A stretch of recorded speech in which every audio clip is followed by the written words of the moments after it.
Hello and welcome back to another Dodgeball video. In today's video, I have 6 tips to help you be a better captain in Dodgeball. Now, I've been a captain in Dodgeball since 2016 when I reluctantly got thrown into the position on my women's team Money Shot. We ended up going a long way and eventually winning a national championship in 2017. And since then, I've been a co-captain for Finesse when we initially started in 2019, and then also in 2019 and this year in 2022 I'm a co-captain for USA Dodgeball. So I've been a captain for a few years and I've learned so much along the way on how to be the best captain I possibly can be, and so today I'm sharing 6 of those tips with you. So let's jump right into it. Tip number 1, and one of the most important things I've learned along the way, is as a captain you're not always going to know everything, and that's okay.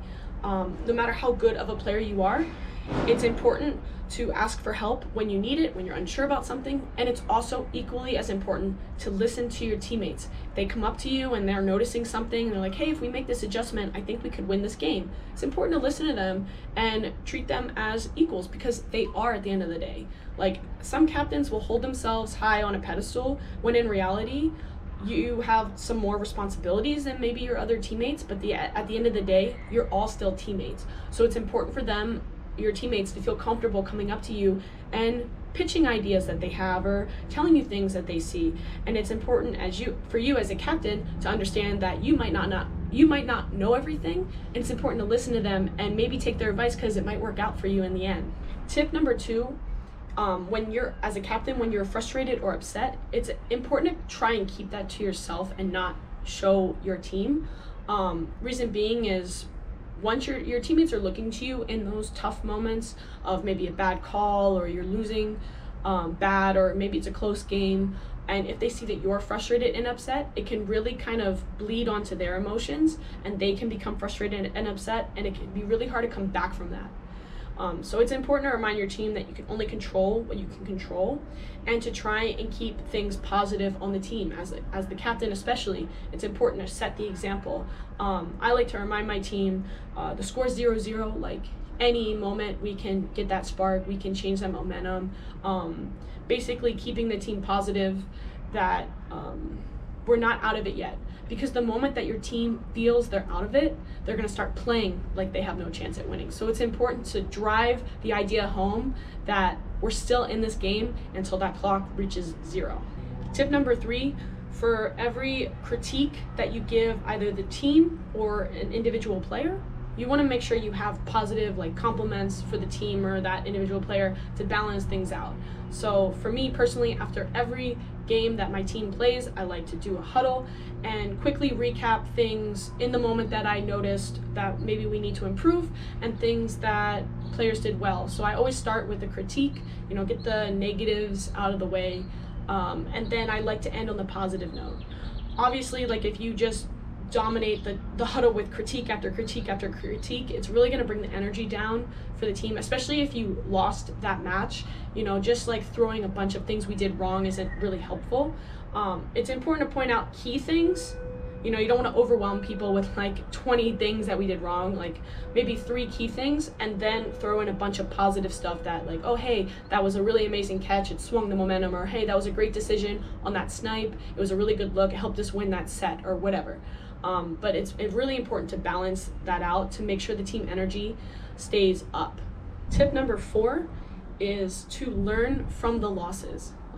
Obviously in wins, there's always stuff you could do better, and there's things you can learn from wins as well, but you can learn so much more from losses. Maybe how to adjust during the game. Maybe you go back and watch the film and you realize stuff that you could have done better, that you didn't see in the moment, and you can learn to do that on the next time. But if you just kind of lose that game and then you walk away and you don't reflect on it, you're never going to grow as a player, and you're never going to grow as a team. So it's important to make sure that in the moment, maybe you don't know what you need to fix, but to watch that film and kind of see what was the other team doing better, what did you need to counter in order to maybe win that game.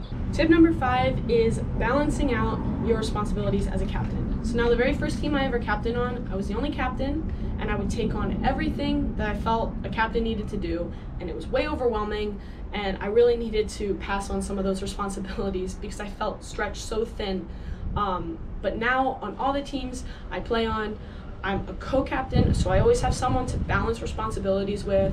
So like for instance, my co-captain will go to the captain's meeting so I don't have to. That way I can get a little more time to warm up and prep for a tournament. Or we might have a different player on our team handle the schedule, so they're like the team manager for the day, and they'll tell us what court we need to be on, who we're playing, or what court we need to be on to ref or whatever, so that the captains don't have to worry about that.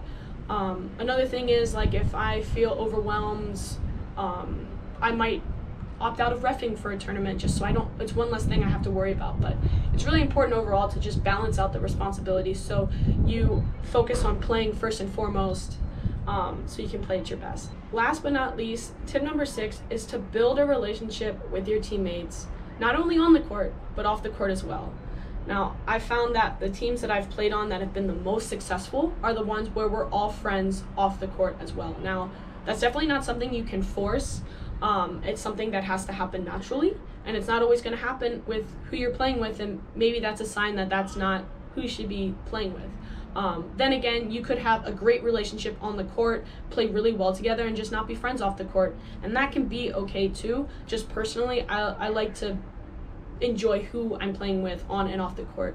And so like for my first competitive team I was on, Money Shot, I didn't really know everyone before we built the team. It was just 6 players that wanted to play competitively and travel for dodgeball, and we just naturally became friends over time just through our like group texts. Then we started doing brunch as a team. Like at one point we all went to a Dodgers game together, and we just slowly started to become friends.